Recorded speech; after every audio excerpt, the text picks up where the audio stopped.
Hello, ladies and gentlemen. Welcome to the August 2nd edition of Visual Radio 2012. It's Thursday night. We might talk to Buzzy Linhart. It's 5 o'clock out there in Berkeley, California. You're going to hear his funny message.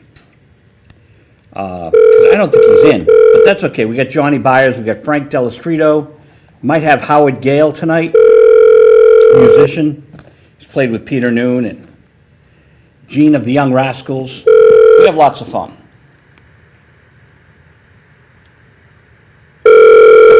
We want the message. The message, Buzz. Where's the message? Here it is. I feel it coming. You reached Buzz Art Records and the Buzzy Linhart Medical Foundation. We're temporarily busy. Please leave your name and number at the sound of the tone, and I promise I'll get right back to you. Sit tight, sit tight. Don't fight. Don't fight. Okay, that's enough. 781-721-0137. See if you can get through. All right, so that's Buzzy Linhart. So let's see what's up tonight. Brand new telephone number for one of our guests. One of our frequent guests has moved.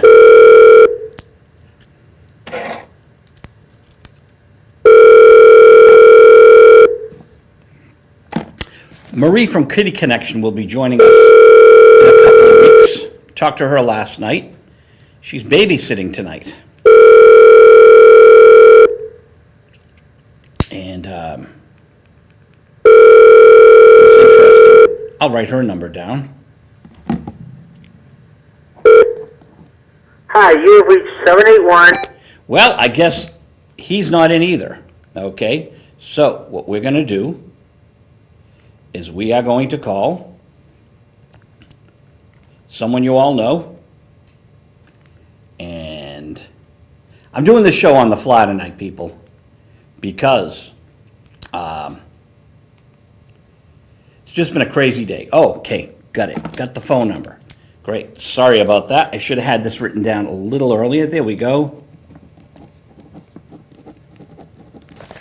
So we just go to this.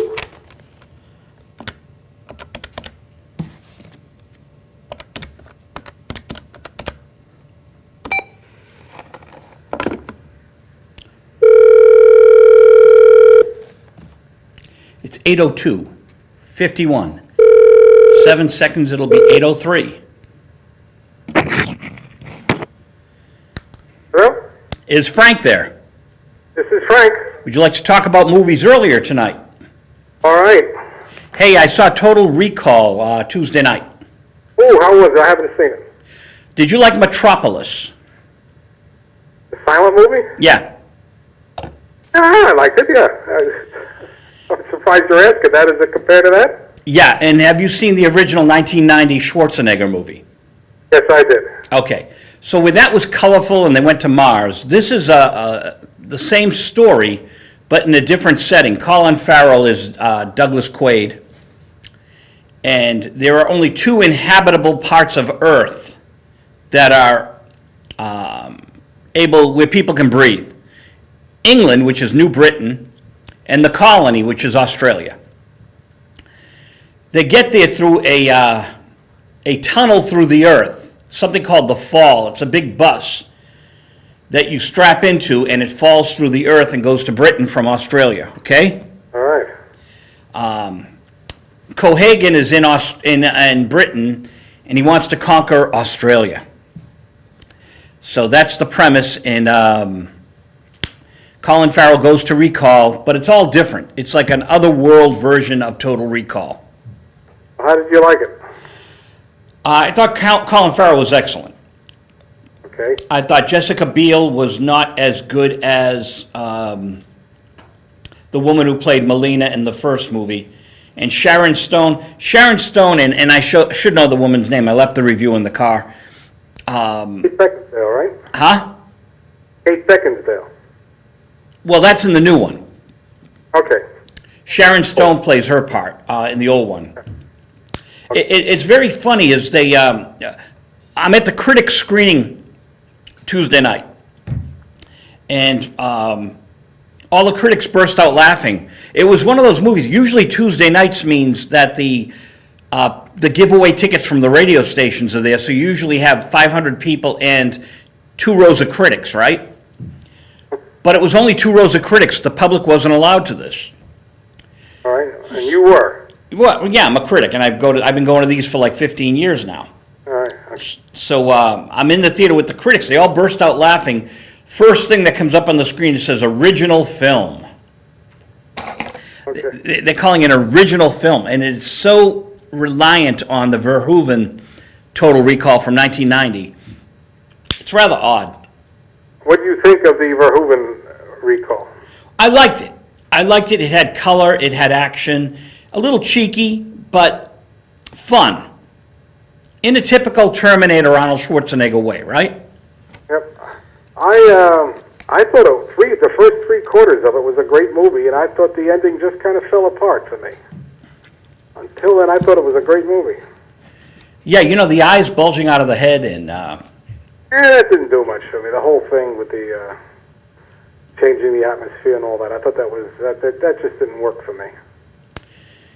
well, that works better than this one. This one is good. It's an evening's entertainment. You may watch it again in a couple of times, but there's good acting performances in it. It's just a little too busy. All right. Now, I saw Arbitrage yesterday with Richard Gere. Not playing here yet. Yeah, so go ahead, tell me about it. Well, I can't talk about it on the air yet. I can tell you certain elements. I may be interviewing the director in 2 weeks. Okay. But what I can tell you is this. There are no guns in it. And in this... Hello? Yeah, I'm here. In this Total Recall, man, it's guns, guns, guns. It's more guns than The Dark Knight Rises. And so there's a lot of blasting going on. Do more people die in Total Recall or in Dark Knight Rises? That's a good question. I think it's... you'd have to do a head count. Well, I haven't seen Total Recall, but I know Dark Knight Rises. I don't think you can count all those heads. They're mowed down pretty quickly. Have you seen it? Dark Knight Rises, yeah, I saw it. And your opinion? Didn't we discuss it last week? A little, maybe. Yeah, last week we said, well, I did not like it. I thought it was too long. I thought Bane was good in his first scenes, but after a while he got awful monotonous. Yes. And you and I both agreed big time that Anne Hathaway, the role as the Catwoman, should have been at the center of the film instead of kind of peripheral. And it could have been less violent. It could have been cat and mouse, if you will, or cat and bat. Yes, it could have been that. It certainly could have been less violent. It was an extremely violent film. And so, no, I would have liked the duel of wits. As I said last week, I thought Anne Hathaway and Christian Bale had very good chemistry on screen.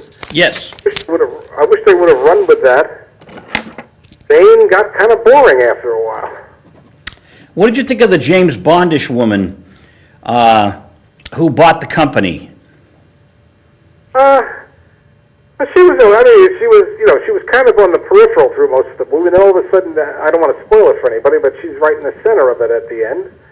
But I guess that's okay, but I was wanting to see more Anne Hathaway.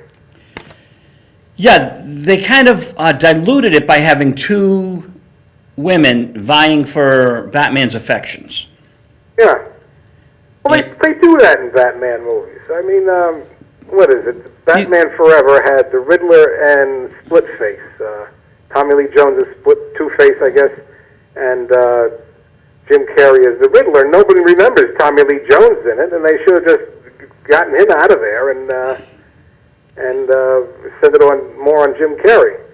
And yeah, they like double villains in the Batman movies. I'm not always sure it works for them. No, it's overabundance. And for a playboy like Bruce Wayne, it's overcompensation because here in these movies he's a playboy, and in the old comic books he's some older guy with a young ward. So, but, Chick-fil-A won't be sponsoring it anytime soon. I don't know. mean, I'm just being funny. I'm just being my funny self. It's well, ridiculous. no, I mean, there's been the homoerotic element of Batman and Robin has been talked about for many, many years before you and I were around. Right. And I didn't think these movies made it all that harped on it all that much. But the comic books were criticized for that in the 50s. When there was a crackdown on comic books in the early 50s as being unhealthy for kids, and one of the elements was the homoeroticism of Batman and Robin. Well, and then when I was in 7th grade, the nuns told us the communists were behind the comic books. Okay, well. You know, somehow maybe McCarthy got to them. I don't know. McCarthy got to the nuns. Yeah, well. McCarthyism. Well, I mean, that'd be the subject of a great documentary. There was a big outcry over comic books in the early 1950s, about the same time as the Red Scare. So maybe oh, right, it's coming back to me now. Actually, Joseph McCarthy was involved in that. He kind of cut his teeth on the comic book scare, and then he moved on to the Red Scare. Well, you know, it makes sense because Captain America in the 40s, the Red Skull, and these are very American books. Superman, Batman, and then all of a sudden you had that lull, and then Marvel Comics came back gangbusters in the 60s. Mm-hmm. Gangbusters, the House of Ideas. Stan Lee and Jack Kirby and Steve Ditko were brilliant. There's no way around it. But they had the foundation, and they were able to take it and capitalize on it,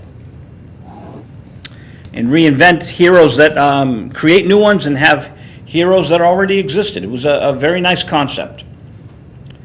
Yeah. And you know, Frank, those days were different. The movies were different. The Roger Corman movies were actually very compelling on the big screen, don't you think? Roger Corman is, when he wrote his autobiography, he talked mainly about how he didn't lose money and how sharp he was at making monies for low budgets. But I think a lot of his very low budget stuff from the 50s holds up quite well today. In fact, I think most of his low budget stuff from the 50s holds up better than his bigger budget stuff from the early 60s. I've been watching his Edgar Allan Poe, Vincent Price movies, and they're getting dated. Whereas Bucket of Blood is my favorite early Corman film, and that was made for nothing. And I just think that is such a swell movie. And let's see, most people like Little Shop of Horrors better. To me, that's okay, but I think Bucket of Blood is his masterpiece. And the beginning of the end, another really low-budget nuclear fallout type movie, holds up very well today. And if you can't kind of go with the low budget, I say, okay, they had no budget for special effects, they had no budget for the exotic monsters. This one is a really schlocky-looking monster. If you can't get past that, you can't get past it, and the movie's lousy for you. But if that doesn't bother you, I think these movies have a lot going for them. Now, Last Man on Earth was not Corman. No, that wasn't Corman. But it was Vincent Price, and I think it's one of my favorite of the black and white movies of that era. But it certainly has its own tone. It's a movie that it's easy to turn off halfway through, but if you stick with it, it's a lot better than you might think midway through. And now I think that was not my era. I think that was mainly Italian. So that's why you may not know anybody behind the screen. I don't think you know anybody in the movie except Vincent Price. It's been a while since I've seen it. And I remember I almost turned it off because I was watching it late at night and I thought, that's kind of boring. And then it picked up. So, yeah, I agree with it. But the thing I like about it is that, I mean, there's no... you can turn on a movie and say, okay, you're watching a few minutes, and just for the tone of it, you say it fits into this genre. It must be from this era. It might even be from this director. This one I think is very unique. Not a great movie, but it's more interesting than it ought to be. And it runs parallel with Night of the Living Dead, black and white, a man fighting the zombies. Yep. There's a lot of similarity there. And that's probably where George Romero got a lot of his ideas. Maybe. Now you mentioned there is a lot of similarity there. I don't recall the Omega Man. I saw it back when it came out, 1970, 71. Charlton Heston is remaking the Vincent Price movie. I don't think I've seen it since first release, so I don't want to talk about it because I can barely remember it. Yeah, I got to pick up the DVD or something. Yeah. So have you seen anything else other than The Dark Knight? Let's see. We went and saw the Woody Allen movie, To Rome with Love, or To Rome with Love. Did you and your wife enjoy it? I would say we enjoyed it, but it wasn't great. I mean, his movie last year, Paris After Midnight, was a masterpiece. I thought that was nominated for Best Picture. I was it was a dark horse, and I was kind of pulling for it because it was a small film in a sense, but it all worked.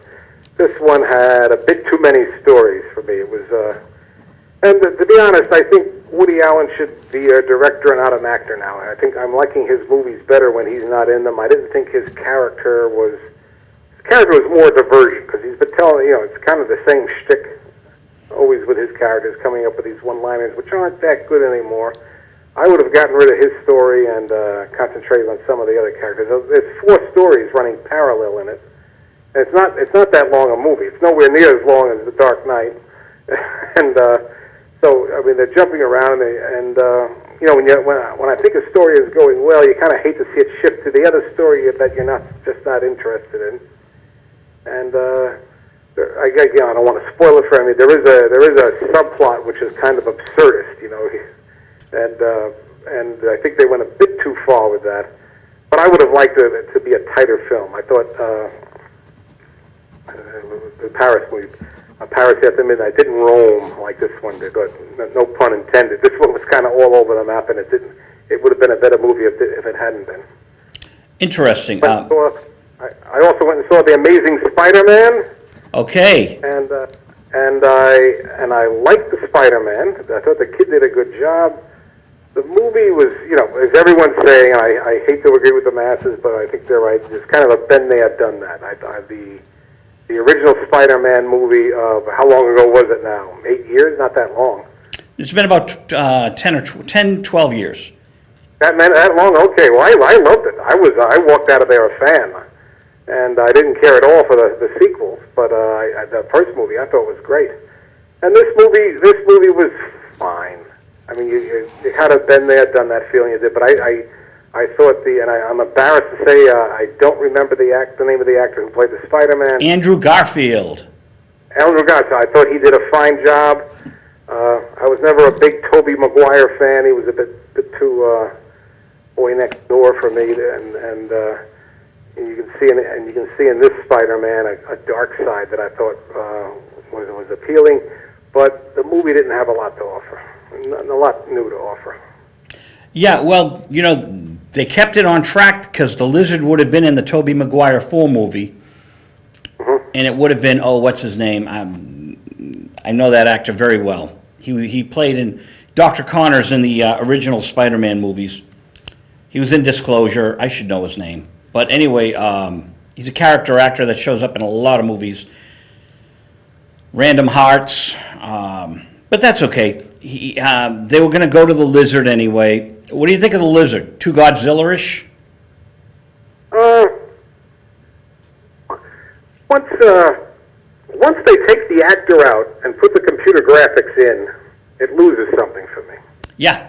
Now, you can take the movie audiences of the world and divide them into two. There's those for whom the special effects, the CGI, the 3D, I didn't watch the movie in 3D. Quite frankly, those glasses start to bother me after a while, so I'd rather see it in 2D. But you can always tell when they're going for a 3D effect when something comes right at the screen or something like that. As I said, you can take the movie audiences of the world. There's those for whom that makes it a better movie no matter what. And as I said before on this show, for me, that makes a good movie better and a bad movie worse. And this movie, I guess, was on the cusp. And another thing, if I can just rant a little bit about the modern CGI and all that, they feel compelled to make the fight scenes longer. And I I think in 90% of the action movies, they let the fight scenes go on too long because they got all that money wrapped up in special effects, and by God, they're going to get their payback out of it. And for me, it's like a dance. Dances have a certain length, and then it's over. You bow and leave the audience. But if it goes on and on, you say, "What are we doing here?" You haven't got anything new to show me. So that's my. You're right. You're right about these CGI. These fight scenes and these car chases. In the new Total Recall, they have a car chase that really, this director Wiseman could have picked it right up out of Colin Farrell's other movie with Tom Cruise there, the Minority Report. And you got the cars that are flying, and just take that scene out of Minority Report and save some money and put it in Total Recall, because that's what they did. It's been there, done that, you said earlier. One of the first CG movie they claim was The Last Starfighter with Lance Guest. Remember that? I haven't seen it, so go ahead, though. Oh, I've seen it a zillion times. The Last Starfighter, the premise is that the kid, there's this community in the Midwest, and there's a computer game like Pac-Man, but only one of those Star Wars things, right? Oh. And they're recruiting someone to go to the frontier. And they're looking for a starfighter, so the games are out there so that the aliens can find a really good starfighter from Earth. And Lance Guest, lo and behold, is the starfighter. So, Lance Guest was supposed to become the next big star, and this was going to be like Star Wars. It never happened. But about 30 years later, they're going to do a sequel, finally. So the first CG movie, The Last Starfighter, which had computer graphics for the spaceships, they will finally do a sequel 30 years later with Lance Guest, who ended up in like Jaws 4. It was like, I think, the last time we really heard from him. Well, so what is he, about 60 now or so? Well, he was young in that movie. He was like about 20, so he's probably 50 now, Okay. Well, I'm still young enough to be an action hero if he stayed in shape. Hey, I went on Roger Moore's website last night, and he's like 84 years old, and he's got an itinerary. It's like, Roger Moore on tour, the Moore Tour. It's very impressive, these guys are still out there. Well, if you're that age and you've kept doing it, that's fine. But once you stop, it's hard to restart. Well, I think he's on the lecture circuit, obviously, which I think is a fine thing for rock musicians and film actors. Go out there and lecture, because I think they have a lot to say. They've seen a side of the world we haven't. My 2 bits. Okay, so see, tonight's movie is a Laurel and Hardy movie, right? You took the words out of my mouth. Utopia. Utopia. What's your favorite Laurel and Hardy movie? Laurel and Hardy. Never a big fan. Never were? No. Were you a fan of, God, the title's a mess. Anyway, I grew up on them. They were on every Saturday, and I was a big fan of Laurel and Hardy. And then in the 60s, one of the afternoon shows had all their shorts, because they made feature films, but they made lots of shorts, and I really came to appreciate them. And this is their last film. It's their most difficult film because everything seemed to go wrong on it, and it's no doubt the film that took the longest to make, because I think they were 13 months on it, because everything kept going wrong. So this really drained them. And I couldn't tell the difference between Abbott and Costello and Martin and Lewis. No, only kidding. Yeah, well, Laurel Hardy in the 30s, Abbott and Costello in the 40s, Martin Lewis in the 50s. You can almost see the evolution of American comedy in those three, because they're so different, but there's a tie between them. And the Abbott and Costello had the rapid fire dialogue, and their timing was really sharp, which is one of the reasons they broke up in the 50s, because as they got older, the timing got harder and harder to keep up, and finally, I think it was Costello. They had a Las Vegas act in the 50s, and the timing just wasn't there anymore. So then they just broke it off. And, gee, how do you lose the timing? Well, to be honest, they both drank too much. So that was one thing. There you go.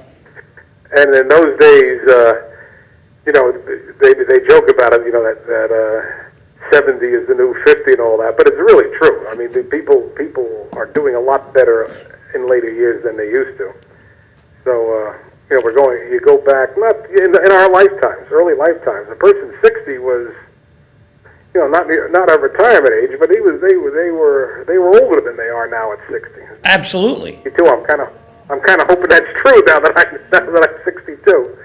But the people, the diet, the medical thing, and the abuse. You read about these old movie stars. They all smoked. By our standards, they smoked too much. They drank too much. They didn't take care of themselves, and part of the result is they had shorter careers. But they didn't know it. There wasn't the medical information at the time, and it made them look cool to drink and smoke on screen. Yeah, and Abbott and Costello, by a lot of standards, were temperate men. They weren't wild men like some of the movie stars. But it took a toll, and they. So let's see, 1955, Abbott would have been 59. Costello would have only been 49. He wasn't even 50 yet. But if you watch their movies, my favorite movie of all time is Abbott and Costello Meet Frankenstein. And if you watch the movies before then, that's when I say the razor sharp time. They could go back and forth, and like their famous routine, "Who's on first?" That is all timing. Because when you read the dialogue, it doesn't make you laugh, but when you see them perform it, it's hilarious. But after Abbott and Costello Meet Frankenstein, after 1948, if you watch the movies, there's a precipitous decline in the quality of the movies, and you start. You really get the feeling, even if you're seeing the movie even if you've never seen Abbott and Costello before, if you watch one of their later films, the early 50s, you get the feeling they've been doing this too long. And I think that was it. Some people get better like fine wine, and some just fizzle out. Yeah, well, I really think they needed new material. I think the jokes got, everything they did in Abbott and Costello Meet Frankenstein, all their gags and all that, they had basically done before. But I think that was the last hurrah for them, really making it look fresh and new. After that, it just didn't look fresh anymore. I have trouble watching Abbott and Costello movie from the early 50s because you look at me, see, it's like watching an athlete in his last year of play. Gee, whether he's good or bad today, he's not what he was, and he'll never be that way again. I'm very fond of these old actors now making these movies. Redgrave in Mission Impossible, she was just magnificent. As what was the Max? Max. So you didn't know if Max was a man or a woman. You assumed it was a man, and then it turned out to be her. She was just wonderful. And Clint Eastwood, I think, unlike Michael Keaton, who like Woody Allen shouldn't be directing and acting in movies now. Maybe they should just direct. I think Clint Eastwood does a fine job of acting and directing. Yeah. He's one of our. He actually is. I guess Clint Eastwood is pushing 80, right? Yeah, but he's still productive. Yeah, but that is a generation after Abbott and Costello, after the guys in the 50s. If you look at like Clark Gable, I would nobody when he was alive would say Clark Gable was the greatest actor in the world, but I would say there's nobody's acting from the 1930s that dates better. His acting, Spencer Tracy, Lionel Barrymore, the so-called great actors of the 1930s. If you watch them now, their styles seem a little stilted. It's a little too, it's either hammy or affected. I think Lionel Barrymore was a terrible ham. Spencer Tracy doesn't seem to be acting. You can tell it's a guy playing a role. Whereas I think Clark Gable, you see his big films from the 30s, I think he's just so natural. But he didn't age particularly well. He died, by our standards, a very young man, 59. But you can see the years had taken their toll on him, not on his acting talent, but just on his physical appearance. And had he been alive in our generation, he would have been making, he would have looked a lot better at age 59 than he did when he made the Misfits or whatever. That was he's still a very attractive man, but he was obviously much older than the guy of a few years before. To wrap up on Utopia, and then I have to get to my next guest who's ringing my cell phone. Okay. We've reviewed it before, the final flick, but it did, despite all the problems, it's still a good movie. Yeah, actually, there's kind of two movies in one here. There's the first part when they inherit the boat, take a sailing trip, and get to the island. That's kind of a replay of their classic routines, their sight gags. Either you like that or they don't. I think the movie really regenerates itself when they get to the island. That has a stronger plot, and they fit into it well. Just a couple things for the viewers to watch. Laurel was not a healthy man for the whole movie. And that's one of the reasons it slowed down. You can see that he's not in good health. And Oliver Hardy is just enormous. He was well over 300 pounds. And right after this movie, his doctor told him, "You lose weight or you're dead." And he actually got down to like 140 pounds before he died. Wow. And if you go online, I think if you go online and Google Oliver Hardy 140 pounds, photographs will pop up, and you just can't believe that's the same man. Well, I'll leave you with this thought. My next guest is Buzzy Linhart, and we're doing his album Electric Lady Dream. It was the first album by a band known as Utopia. All right. How's that That's a great thought to leave me with. I'll talk to you next week. Thanks. Have a good one, man. Thank you. Bye-bye. Bye. Frank Dello Stritto, and Buzzy's been calling us. We didn't have time to finish up on his album.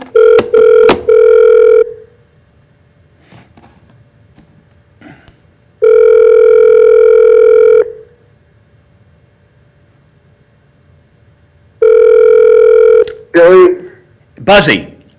I thought today was Wednesday. I'm so sorry, but I'm home now. That's okay. What I did was I flipped. Instead of talking to you first, I talked to Frank Dello Stritto first instead of second. Okay. Now, here's the Shaka Pifi. We've got to do our book Shaka Pifi because we were discussing the movie for tomorrow night at 9 o'clock, which is Utopia Oh, no. by Abbott and Costello. Right. And your album is Utopia by Buzzy Linhart. Isn't Utopia Laurel and Hardy? Yeah, Laurel and Hardy. Thank you. Laurel and Hardy. Oliver Hardy, who was, I guess, 300 pounds in the movie, got down to 140 pounds, and then died. And then died. Well, it saved money on a casket. Are we on the air now? We're on the air, and we have an audience. Who's the audience? Believe it or not, it's Louise from 3 hours north of London. She's visiting her cousin down in San Diego, and they drove up for the afternoon to say hi. Could she do a station ID? This is Louise on Visual Radio. Oh, yeah. Okay, Vic, this is Louise. What do you want me to say again? This is Louise on Visual Radio. This is Louise on Visual Radio. Yeah, listen. See, I'm the visual, you're the radio. They see me, they hear you. Okay. This is Louise on Visual Radio. All the way from London. Oh, well, no, Southampton in Hampshire, actually. Oh. Yeah, that's Louise. I love your accent. Yeah, thank you. And yours. I'll hand you back to the man. Thank you. Yeah. Buzzy, you have colorful people around you all the time. You have to do a movie. I know. We should. We will. So the Shaka Pifi is Utopia. Well, Utopia is the movie, the last movie by Oliver Hardy and his partner there, Stan Laurel. And you were the first Utopia. So their Utopia was the last movie, and your Utopia was the first album. That's right, before they were called Utopia. And somehow this TV show had to get that out to the world. That Utopia was the last movie by Abbott and Costello and the first record album for the band Utopia, Electric Lady Dream. It's reincarnated. Yeah, it came back to life. And we have 26 minutes, so let's go track by track, Buzzy. What do you open the new album with? We have not completed the order, the programming order, so that would be hard to say yet, as of yet. So let's start with Kirkpatrick's defeat. Will not be on the Buzzy version of this album because we want to get it out fast, and we don't have permission yet to use that record. And unfortunately, in the business, to be totally safe. You want to get signatures first, or you could wind up in court. Now, isn't there a different version on the Moogie? For further notice, Moogie's song can't be on the record. Now, did you and Moogie do another version on the radio? Yes, but not one that's been released as of yet. That's a very rare tape that I haven't heard myself in years. So could you put that on Electric Lady Dream? It would all, Art, I'm Buzz, he's Art, we're Buzz Art. He's the expert in that, and he would feel that we wouldn't want to take a chance on offending somebody. And, Right, by putting an alternate take. Got it. And the Lieber and Stoller track won't be on this either, right? It will not also, and we also have to skip the Fred Neil and the Tim Hardin song. So to me, it's a rather bleak lineup compared to the original. There will be a bootleg, I hear, available of the original, and we'll give people details on that in the future. But it can't be on my current label, otherwise we could all get hauled into court. Whoa. So this is, boy, like last week or the week before, I was interviewing a guitar player. It was last week, and Jay Giles' band is touring. And do you know they're touring without Jay Giles? Really?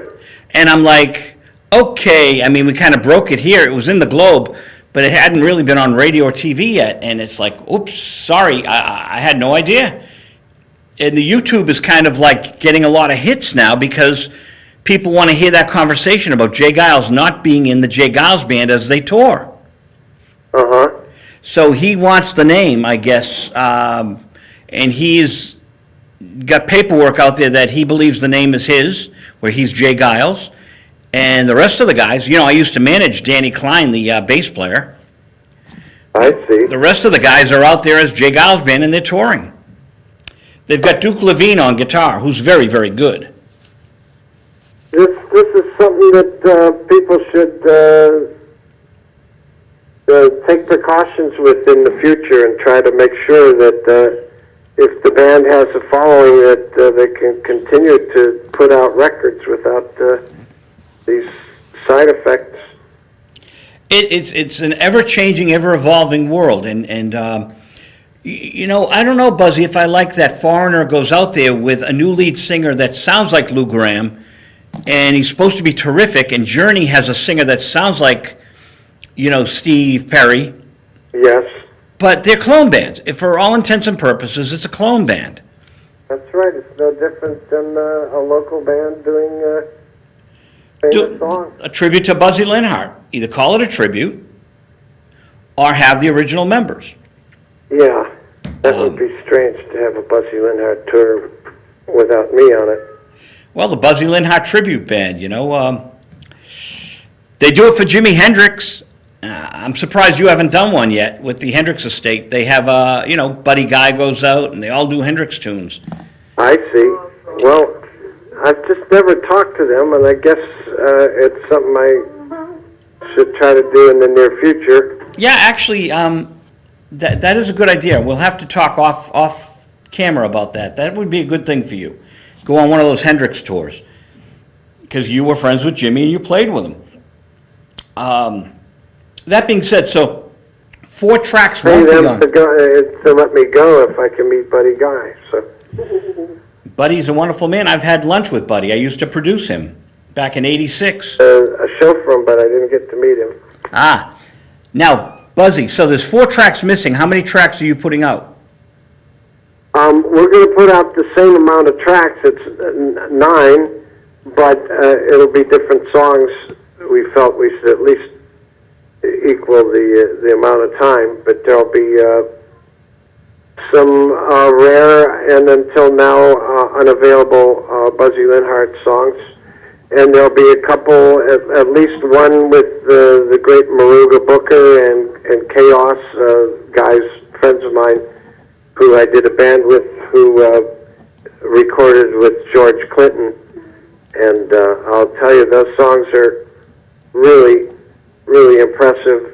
And the thing that's making me happy is to see that they do fit the format of my life. And they fit right in with the stuff that we did in 1971, and I think that's at least shows I have a integrity of some sort. Yeah. Wow. Okay, so this is all new news since our last conversation, which was on the 19th, I believe, of July. Yes, I didn't get to mention that to you at the time, but Art and I have decided to pack it with more songs. So Electric Lady Dream will be a totally new release? Yes, it sure will. Separate from the music album. Can you go over any of the tracks and what you and your thoughts on them? Absolutely. All right, throw a track at us.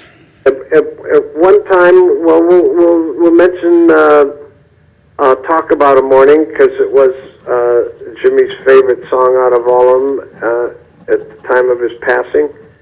And Eddie Kramer, the great producer and engineer of all of Jimmy's official records,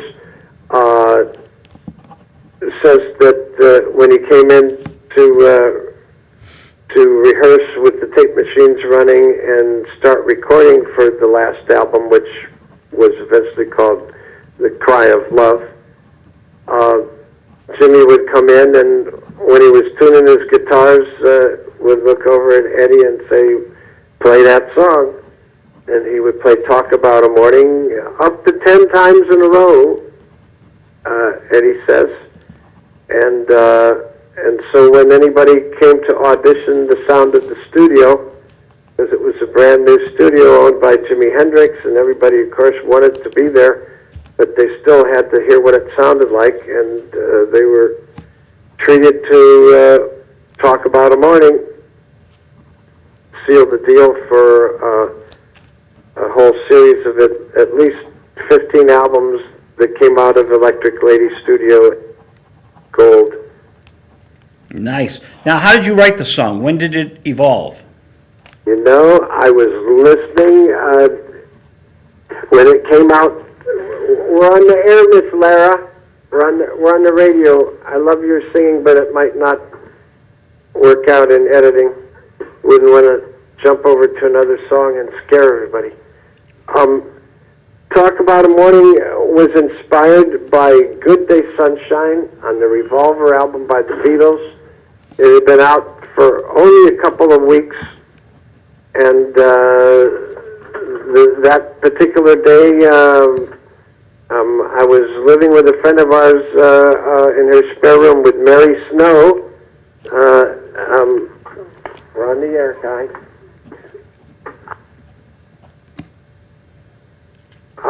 Living with Mary Snow. Mary went to work, and I got up and listened to "Good Day Sunshine" maybe 10 times before I hopped a cab and went over to the Seventh Sons rehearsal loft. And when I got there, I sat down and I was practicing in the open G tuning that someone had taught me, and it turned into "Talk About a Morning" very easily. And I like to think that exuberance that's inherent to "Good Day Sunshine" is somehow appearing in the song "Talk About a Morning." I think it was talking about the same thing. And as far as I know, it's the first time, and it's probably not completely so, but to my knowledge, it's the first time in the history of music that the term the now was referred to. Second verse, "The yesterday is miles away and the now is feeling fine." Ooh, I like it. Might sing another line. So that's where it came from. Now, the Seventh Sons was a different time period than the music people, right? Yes. So, but you still had the loft.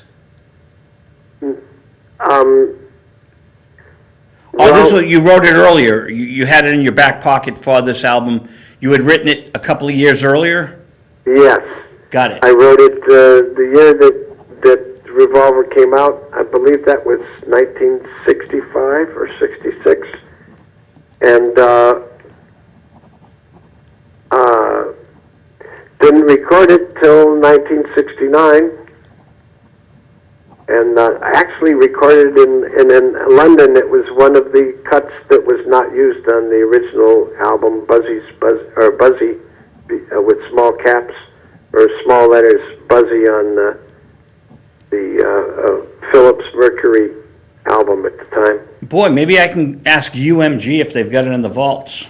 I would sure like to hear it. Also, we did The Love Still Growing. Wouldn't you like to hear those songs done by the band from Swansea, Wales? Yeah, so you did these outtakes, huh? Yeah. Well, they were completed. It's just we had too many songs in the end. So how many outtakes how many extra songs were there done for the Buzzy album?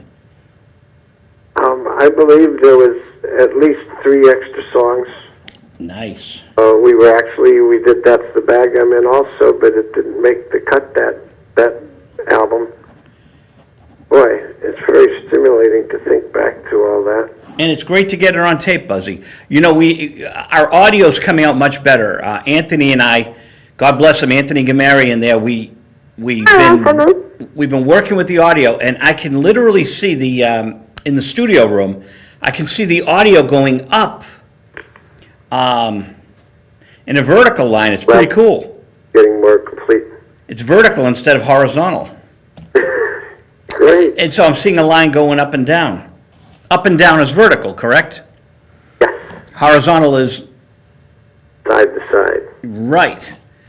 As Olivia Newton-John sings in Physical, horizontally, let's get physical. Horizontally, get it? That's why. Physical. Yeah. A great song. That hit #1. I got to track down John Farrar and interview him. He had his people reach out to me, Buzzy, as you did, to thank me for the reviews. Isn't that neat? Yes. And Captain and Tennille's people did it too. But I'm going back to a lot of those allmusic.com reviews and putting them up on my Top 40 blog. That's great, Joe. Because there's so much of it, and we don't want to lose all that information because it was hard writing. You know, I wrote Total Recall today, which is the new movie with Colin Farrell. Oh, you wrote your review of the new Total Recall? It comes out tonight at midnight, so I write them in the afternoon, and then both publications I write for can spring them at midnight. Got it? Are you allowed to tell us how you felt about it? Did you see Metropolis, the old classic? Yes, I did, but it's been 20 years ago. And did you see Arnold Schwarzenegger in the original Total Recall? Yes, I did. Okay, so this is a Philip K. Dick novel. We can buy it for you wholesale about memories and buying memories. Or you go into a chair and you can go to Cancun, Mexico, or anywhere you want, Australia. He was in the top, in the top 10 or so finest writers of sci-fi at the time. So very famous writer. I thought the original by Verhoeven and Dello Stritto and I just talked about it. It had some great moments and it was very colorful. This movie has no color, way too many guns, okay? And Colin Farrell's very, very good in it. I like him better than Arnold for this part. Oh, great. But Kate Beckinsale, the girls in the original movie have more chemistry and more subtle violence, if you will. Uh-huh. Subtle violence. Here the violence is in your face. So now you were saying it lacked color. You mean flavoring type color? Because no, real color. It's very bleak. You know, this whole Blade Runner thing of having dark science fiction movies, I'm getting very tired of it. Uh-huh. Everything's got to be, if you want to do a dark movie, do a black and white movie. What is it making a color film that's dark and very Metropolis, and they've got some... easier to keep continuity if you want to really be technical about it. You know, if you use a certain effect, you can hide imperfections and make it match more easily if it's less subtle. And the odd thing is there's some very sleek and very modern areas. The shuttle, the fall. There are only two colonies left on Earth, Australia and New Britain, which is England. See, I'm not reviewing the movie, I'm just giving you the details, which is allowable. I see, sure. And the fall goes right through the center of the Earth, so when they want to go from Australia to Britain, they get in this shuttle, and it just takes 17 minutes. They fly through the Earth. When they get to the core, it's no magnetized or magnetized or something, so there's no gravity. And then they go to Britain. It's very, very odd. And it's okay. It was an evening entertainment, but for this great premise, this great science fiction novella, and all of the fans that really liked Verhoeven's work with Schwarzenegger, I felt a sequel would have been better than a rebooting, okay? Yeah, because you lose too much of the original. A sequel would have been much, much better.